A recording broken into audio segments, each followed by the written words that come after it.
Silakan menuju Kedua, dalam kasir. hal ini beliau keberatan untuk menampakkan wajahnya, cukup hanya dengan soundnya saja. Nanti dibagi rekan-rekan wartawan yang ingin bertanya, silakan bertanya langsung dengan beliau.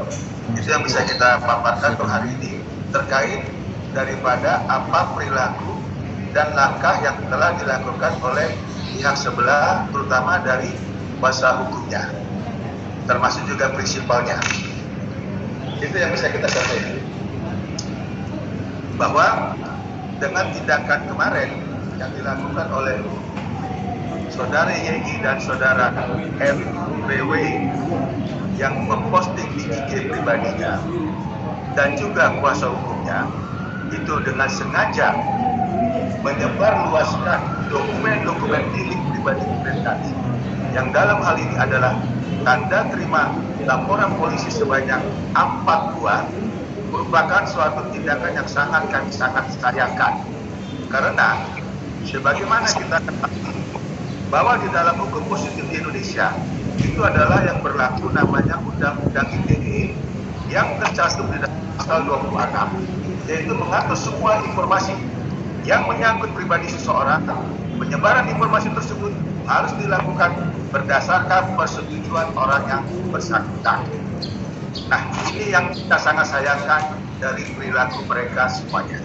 Dan terutama juga untuk saudara kuasa hukum, dalam hal ini juga tidak tutup kemungkinan Anda sebagai kuasa hukum atau sebagai seorang advokat bisa Anda tunduk kepada Undang-Undang Advokat nomor 18 tahun 2003, di mana di dalam setiap tindak tanduk kita itu harus tunduk kepada kode etik berprofesi. Itu harus kita ingat, jangan kita melanggar, jangan kita melampaui batas di mana terkait surat kuasa kita pegang. Dan ada juga kalau bisa kita jabarkan di pasal 6 itu bahwa advokat dilarang melakukan pelanggaran terhadap undang-undang ataupun melakukan perbuatan tercela. Tindakan menyebar luaskan dokumen milik pribadi klien kami itu terlihat ada indikasinya pelanggaran terhadap undang-undang advokat itu sendiri. Nah, di sini nanti daripada saudara kuasa hukum itu baca pasal 17-nya, sehingga advokat itu memang diajarkan boleh menulis yang berkaitan untuk kepentingan kliennya, tetapi bukan untuk disebarluaskan. Apalagi datang ke Barreskrim lah, memposting di IG lah, atau menyebarluaskan secara transparan melalui media massa, melalui wartawan. Itu kami sangat sayangkan. Demikian teman-teman yang bisa kita sampaikan. Terima kasih. Ya, halo, selamat siang semuanya. Yes. Siang bang, lanjut bang. Ya, siang semuanya. Videonya belum muncul. Sebenarnya semuanya sih udah hampir diwakilkan sama Bang Togar ya sebagai kuasa hukum saya. Cuma saya mau sampaikan sih sedikit masalah tanggapan saya mengenai sikap dari pihak Jessica Iskandar dan Vincent.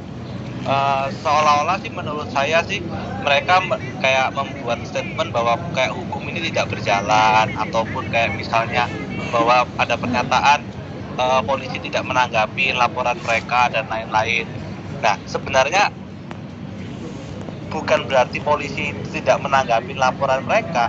Memang pada dasarnya bukti-bukti yang disampaikan dan memang pada kenyataannya itu tidak sesuai dengan yang mereka paksakan.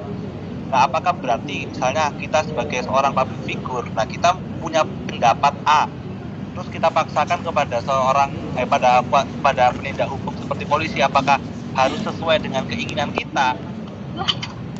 Sehingga jadinya itu kan kayak penggiringan opini publik ya. Semua seolah-olah yang dikatakan dia di sosial media itu harus diikutin oleh penegak hukum. Apabila penegak hukum tidak bertindak sesuai dengan keinginan mereka seolah-olah bilang kayak ini laporan tidak ditindaklanjutin. Kayak gitu sih kalau dari sisi saya. Tapi Bang, kalau kata pihak Jessica Iskandar bahwasanya Bang Stefanus sendiri punya kasus yang sama terhadap serupa kayak gini Pak Stefanus. Mungkin tanggapannya seperti apa?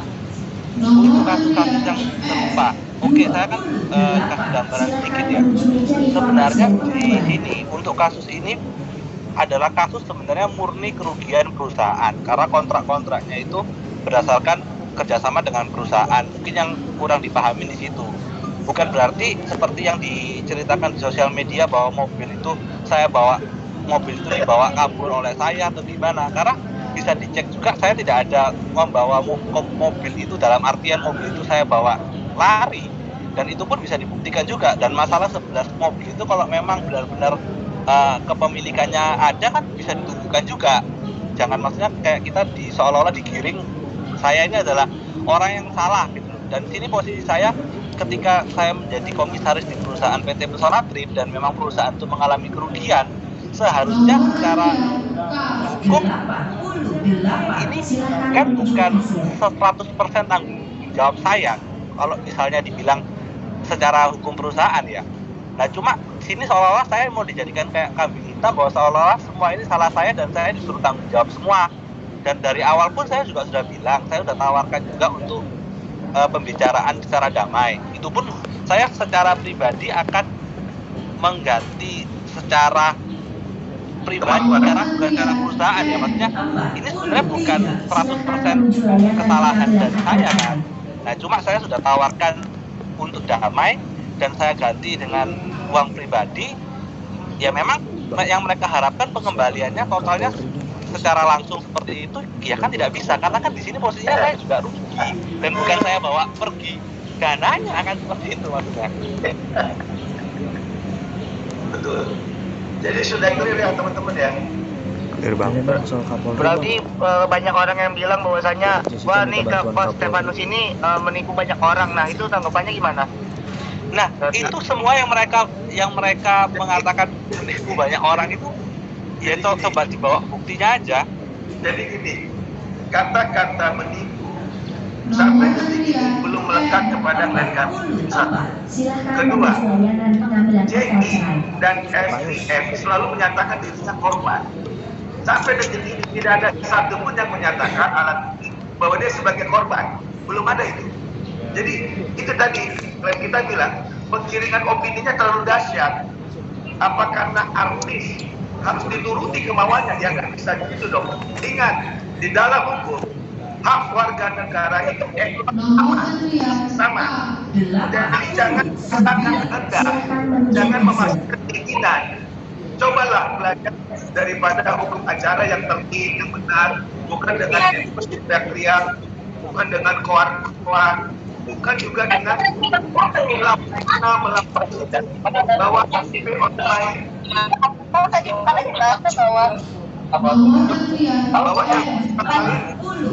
Bentar bang. Yang belum di mute minta tolong yang belum di mute. Barreskrim itu hal yang lucu, yang aneh. Karena apa? Di sini hak sekarang dilanggar. Dan jangan lupa, itu kuasa hukum sering banget menyerang pribadi.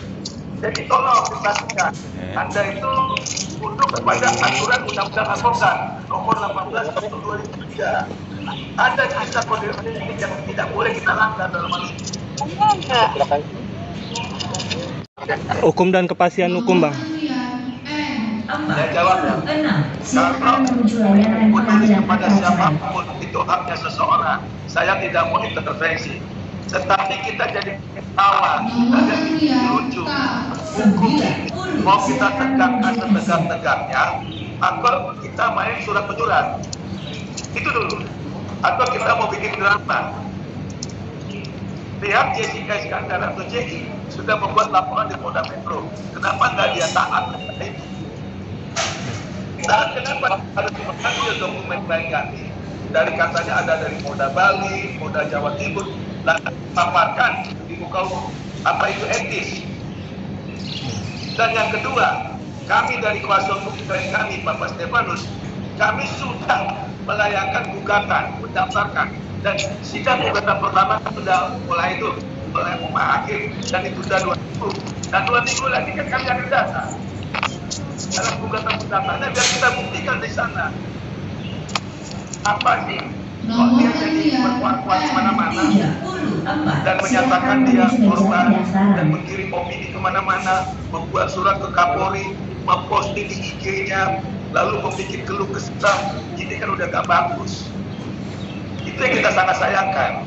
Kalau dia punya kuasa hukum, dalam kuasa hukumnya yang ada sekarang ini, kita juga bertanya, apakah dia sudah kita masih bersifatnya sudah memutus kuasa hukum yang terlama yang membuat laporan ke Polda Metro dan dari kantor hukumnya Jaksa Sari. Nah, ini juga tolong diperlihatkan. Lantas mereka datang ke DPD kemana? Apakah itu ada surat kuasanya? Jangan melampauilah daripada surat kuasa yang kita terima dari prinsipal. Itu kita bekerja. Itu kita ingatkan kepada kuasa hukum. Jangan Anda melampaui batas daripada surat kuasa atau mandat yang kita pegang. Oke bang, terima kasih bang.